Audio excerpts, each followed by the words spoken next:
Hey welcome back my YouTube channel. आज के इस वीडियो में बात करेंगे सुज़लोन एनर्जी लिमिटेड के बारे में। देखने वाले दोस्तों बहुत ही बड़ी अपडेट है। सुज़लोन एनर्जी लिमिटेड आज के दिन बहुत शानदार परफॉर्म करके दिखाया। आप देख सकते हो यहाँ पर शेयर लगभग अपने प्राइस से बहुत ही शानदार 3 साढ़े 3% लगभग प्रॉफिट निकाल कर देता है। उसके बाद यहाँ पे थोड़ा सा दबाव बनता है।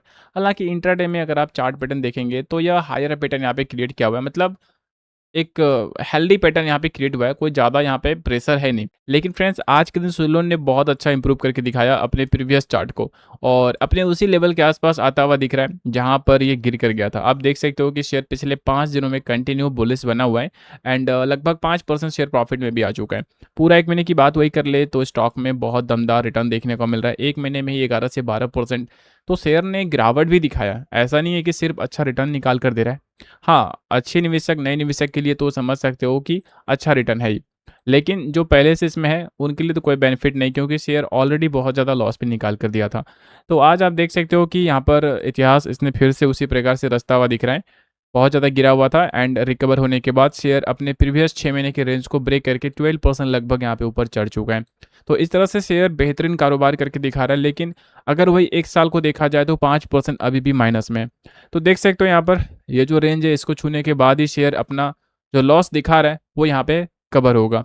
तो शेयर आज के दिन बहुत अच्छा काम करके दिखाया एंड 60 के रेंज को ब्रेक कर दिया, थोड़ा सा, ज़्यादा नहीं। लेकिन वो कहा जाता है ना कि जब अच्छे रिटर्न मिलता है तो वहाँ पे प्रॉफिट निवेशक निकालने वाले भी होते हैं, और इसलिए क्या होता है कि थोड़ा प्रेशर बन जाता है। लेकिन दोस्तों आज के दिन शेयर और भी अच्छा कर सकता था, लेकिन क्या हुआ ना, मार्केट, अगर आपने आज के दिन मार्केट को नोट किया होगा तो देख सकते हो आज क्या हुआ ना कि निफ्टी 50 में करेक्शन बहुत ज़्यादा हो जाता है।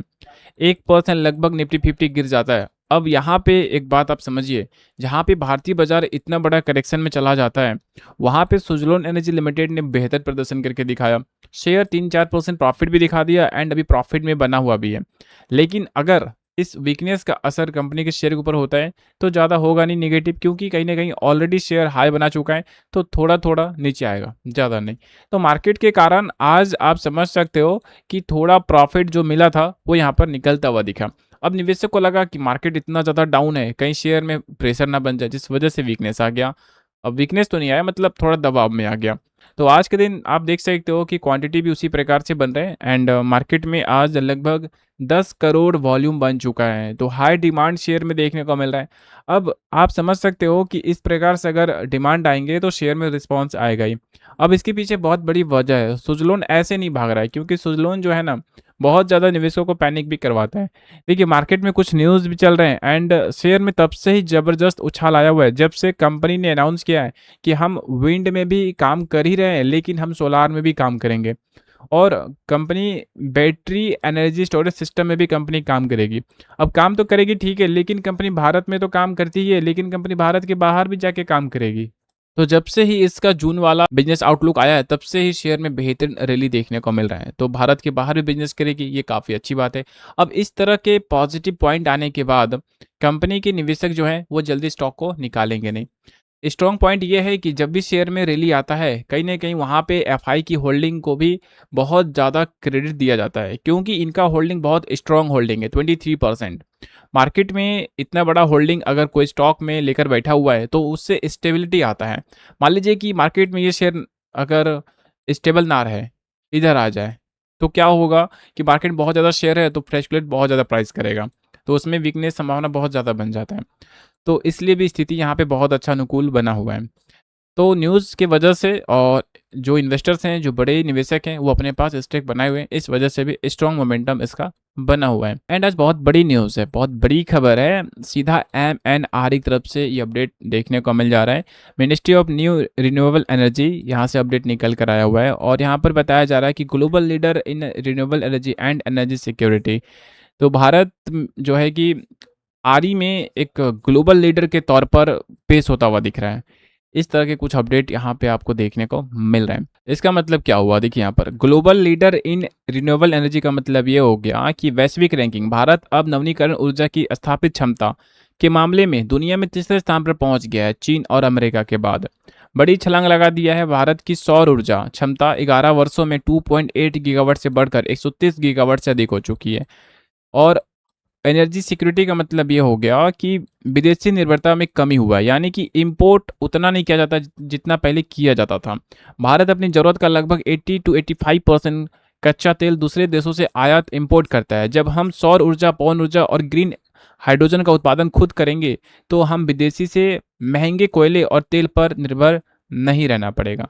तो सिक्योरिटी भी यहाँ पे मिल जाता है और भारत इसलिए लीडर के तौर पर उभरता हुआ दिख रहा है, ऐसा आप समझ सकते हैं। तो इस तरह के पॉजिटिव पॉइंट्स, पॉजिटिव अपडेट देखने को मिल रहा है दोस्तों। अब यहाँ पे एक और पॉइंट नोट कीजिएगा, बहुत बड़ी अपडेट है और ये सारे न्यूज़ का असर आरई सेक्टर पर बहुत अच्छा पॉजिटिव पड़ा है दोस्तों। Government decision to allow up to 100% foreign direct investment through automatic route has attracted significant investment.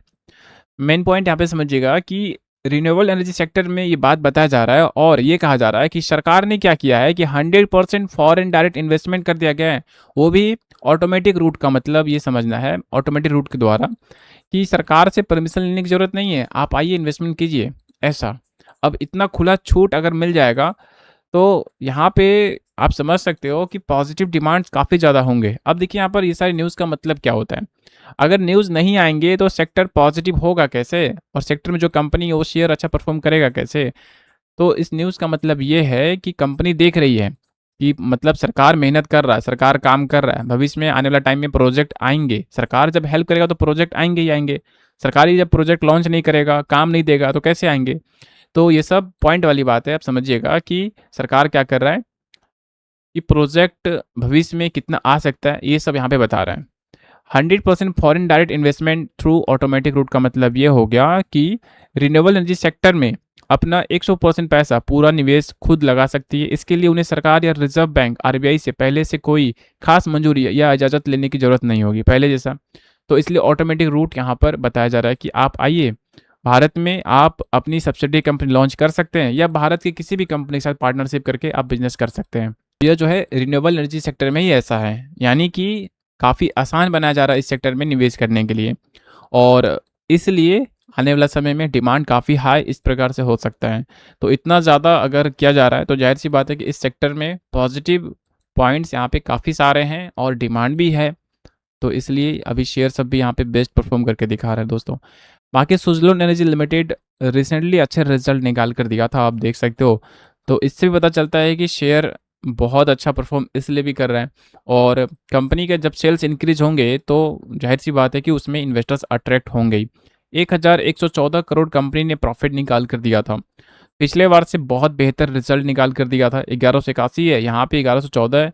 अगर ये नोट किया जा रहा है तो अगर आप सिर्फ प्रॉफिट नोट कर रहे हैं तो कम है, लेकिन यहाँ पे देखिए कि कंपनी के प्रॉफिट टैक्स की वजह से ज़्यादा बढ़ गया था, नहीं तो यहाँ पे बेस्ट रिजल्ट आपको यहाँ भी देखने को मिलता है। हालांकि रिजल्ट बेस्ट ही है, 445 से 1114 करोड़। एंड यहाँ पे आप देखेंगे कंपनी के बैलेंस शीट, जहाँ पे कर्ज बहुत ज़्यादा हुआ करता था वो कर्ज कम होकर 500 करोड़ हो चुके हैं। तो इस तरह से कंपनी अपने कर्ज को भी बहुत अच्छा इंप्रूव कर रही है। कह सकते हैं कर चुकी है, बस 500 करोड़ कोई ज़्यादा खास कर्ज नहीं है, क्योंकि 500 करोड़ तो इतना नहीं लेगी कंपनी तो बिजनेस कैसे करे। बाकी इस तरह से कंपनी अपने बैलेंस शीट को स्ट्रॉन्ग कर चुकी है। बाकी फंडामेंटल कंपनी का धीरे धीरे बहुत अच्छा हो चुका है। अब देखिए कि नेक्स्ट क्या क्या अपडेट आते हैं, नेक्स्ट Q1 की अपडेट, ये सारे इवेंट अभी यहाँ पे बना हुए हैं। एंड लास्ट आप देख सकते हो यहाँ पर बहुत ज़बरदस्त धमाकेदार अपडेट के साथ कंपनी ने आज के दिन कारोबार किया और 80,000 करोड़ का मार्केट कैप फिर से कंपनी ने अचीव कर लिया। बहुत बड़ा मार्केट कैप आप देख सकते हो, इससे कंपनी का औकात पता चलता है, इससे कंपनी की कैपेसिटी पता चलता है, इससे कंपनी की वैल्यू पता चलता है। तो 18,000 करोड़ फिर से कंपनी के एमसी यानी कि मार्केट कैपिटलाइजेशन देखने को मिल रहा है दोस्तों। तो इस तरह से कंपनी यहाँ पे और भी स्ट्रांग होता हुआ दिख रहा है। लार्ज कैप में कंपनी 1 लाख करोड़ से ऊपर मार्केट कैप कंप्लीट कर लेती है तो यह एंटर कर जाएगा लार्ज कैप में। वैसे लार्ज कैप अभी भी है, लेकिन क्या होता है कि निफ्टी या सेबी के रूल के अनुसार ये देखा जाता है कि 1 लाख करोड़ ये नहीं देखा जाता है, 1 से 100 तक ये कंपनियां लार्ज कैप में आती हैं। तो जिसका मार्केट कैप अभी 1 लाख करोड़ है वो 100 नंबर पर है। तो जब 100 नंबर जब 1 लाख करोड़ के आसपास पहुंच जाता है तो लार्ज कैप में आ जाता है, ऐसा भी समझ सकते हैं। तो इस प्रकार से इसका कोई डेफिनेशन नहीं है कि कितना पे रहेगा तो कितना होगा, लेकिन 1 लाख करोड़ के आसपास आ गया तो समझिए कि लार्ज कैप कंपनी में एंटर भी कर चुकी है। तो इस तरह से कुछ इंपॉर्टेंट न्यूज़, कुछ इंपॉर्टेंट अपडेट थे जो मैंने आपके साथ शेयर कर दिए। आई होप कि आपको पसंद आए होंगे। तो प्लीज़ वीडियो को लाइक कीजिएगा एंड चैनल को अगर आपने सब्सक्राइब नहीं किया है तो कर दीजिएगा। Thank you.